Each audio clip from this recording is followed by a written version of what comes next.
Hey guys, today I'm going to show you how to recharge the AC on this 2008 Subaru Tribeca.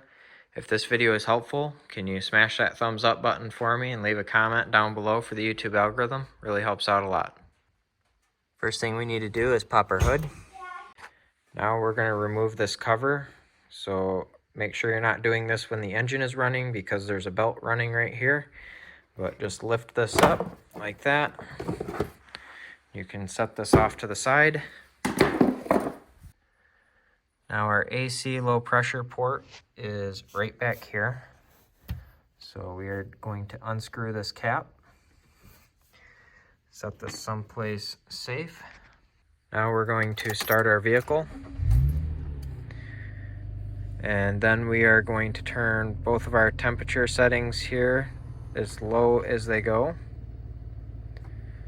And then we're going to turn our AC on right here. So we've got our AC clicked on. You can see the red button there. And then we're going to turn our fan speed all the way up.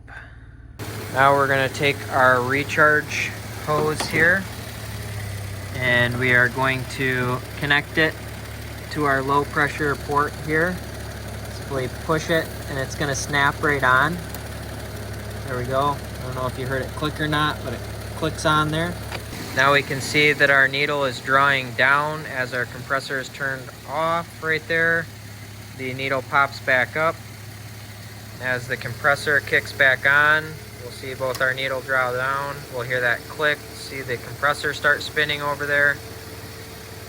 And it's gonna click off again here. This is a classic sign that you're low on refrigerant. So we are going to squeeze our trigger and oscillate our can between 3 o'clock and 12 o'clock every few seconds. Make sure you hold the trigger down.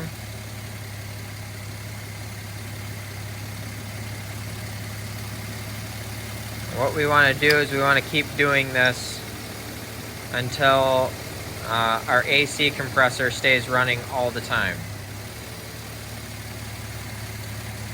So we want to see our needle here stay direct solidly in the green the whole time that the compressor is running. So we're going to keep filling by squeezing our trigger, hold it down. Keep oscillating your can between 3 and 12.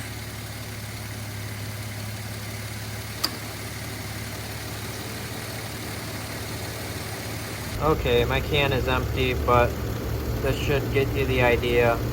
You want to fill this up until your needle stays steady in the green and your compressor stays on and your needle is not bobbing up and down like it is right now. So hopefully this gives you a good idea of what you need to do. But if this video is helpful to you, smash that thumbs up button, leave a comment down below for the YouTube algorithm. Thank you for watching and have a good one.